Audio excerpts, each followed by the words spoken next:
One summer moment can change a child's life. Through Toys for Tots Give and Go initiative, your support provides books, games, toys, and outdoor adventures that spark curiosity, creativity, and a love of nature. Whether it's fishing, learning a new sport, reading under a tree, or playing with friends, these moments build confidence and lifelong memories. For too many children, those moments never come. You can help change that this summer. Visit toysfortots.org. Toys for Tots, delivering hope beyond the holidays.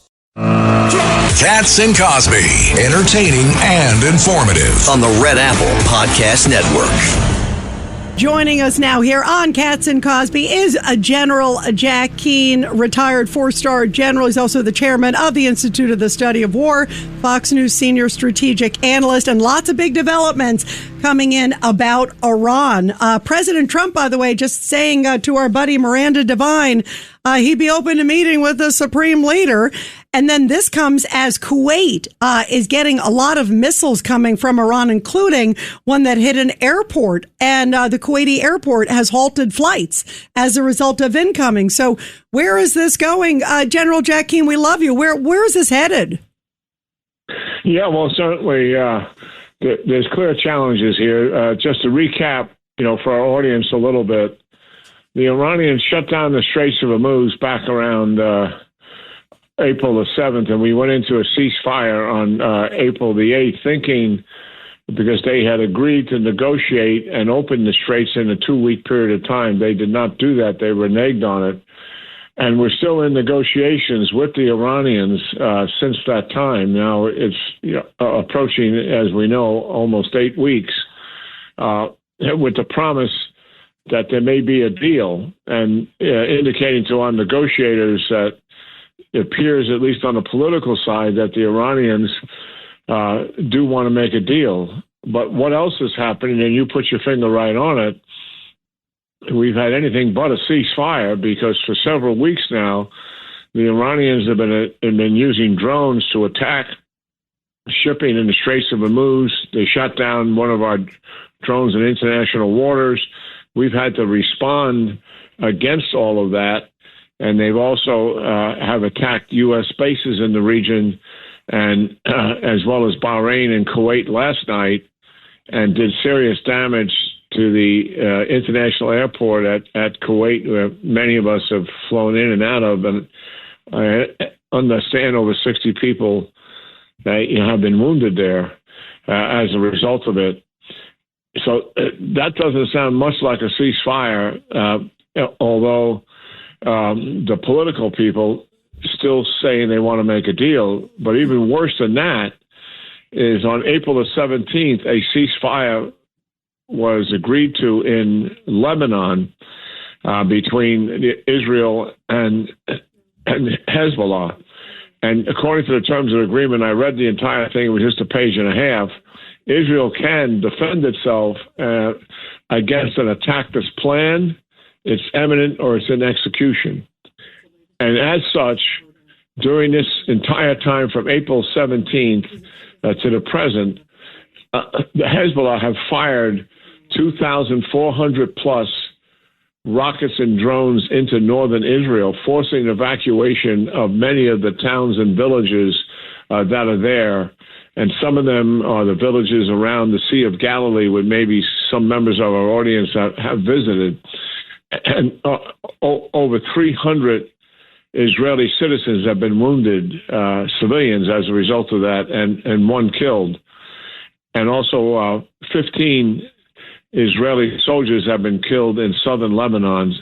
And as a result, what we can see there is Hezbollah is really making all-out war on Israel.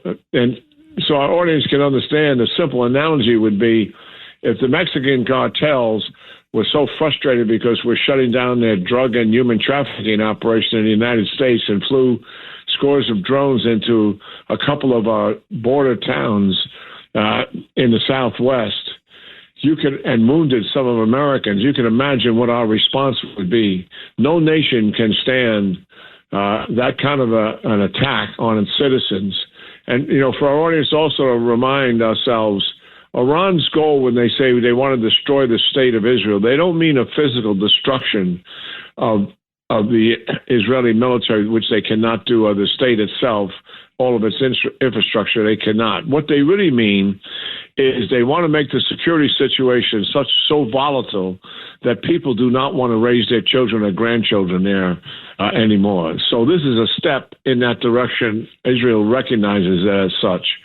So at the same time, we're trying to make a deal. It's pretty hard to make a deal with the IRGC leadership, who really is in control of the country, working for the Ayatollah.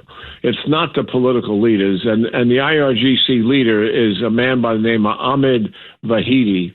It's his forces that are attacking in the Straits of Hormuz, and it's he that's directing Hezbollah to conduct all-out attacks against northern Israel. Meanwhile, the political side of the regime is trying to negotiate a final settlement with the United States, and we know our president will not take a perfect deal. I mean, he will not accept anything but a perfect deal.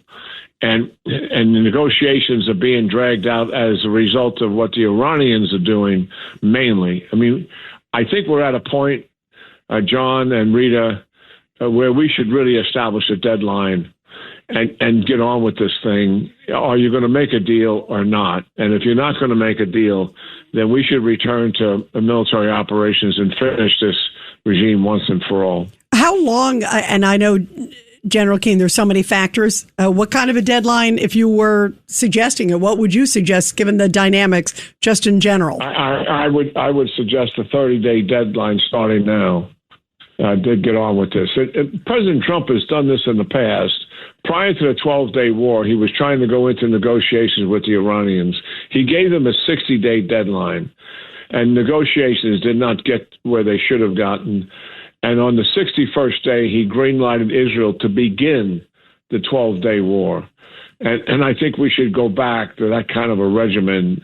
We've been at the negotiations now for almost 8 weeks. I don't think we need to go another 60 days. Deadline 30 days. Take it or leave it. And if they leave it, as I suspect they will, then let's go ahead and force their economic and military collapse completely. Yeah, I think a lot of people agree with that. Time to move on to decimate them and really bring them to the table. 100%. Rudy, real quick, if you could. General, I'm scratching my head. I don't understand it. If we could decimate them now, what are we doing? Why don't we just finish this now? Well, I think my position was I didn't think we should have gone to the ceasefire back on April the 7th. Amen. I agree with you. I think we should have continued military operations. We were 5 weeks, 4 to 5 weeks in. We had 2 weeks to finish it. And I think we should have finished our assigned objectives. So that's where I am. Knowing where the president is and his negotiators, I think they want to give these people some more time. Yes, I would like to see us go right back based on what's happening in Hezbollah and in the Straits right now. I don't think that's where they are. I think give them 30 days and then let's do it. And I think in the final analysis, you know, Rita and John, I'm not sure that this regime is really going to make anywhere near the deal that President Trump is expecting. And they also want a financial relief. There's talking about the possibility of creating some kind of an investment fund for them.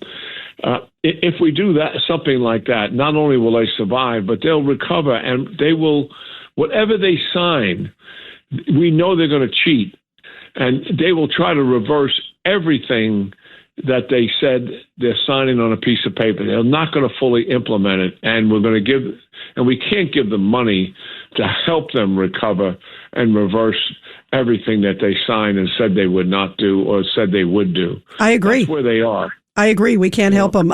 General Jack Keane, we love you. Thank you so much for your great analysis. As always, General, thank you. Thank you.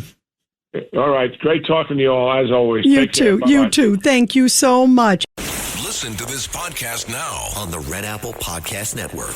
Why is the middle class shrinking? Why are people facing an affordability crisis while marginalized individuals called informals grow in numbers? Join me as I travel the world, speaking with people living in invisibility, the leaders working to solve it, and uncovering the hard truths shaping our economy and daily reality.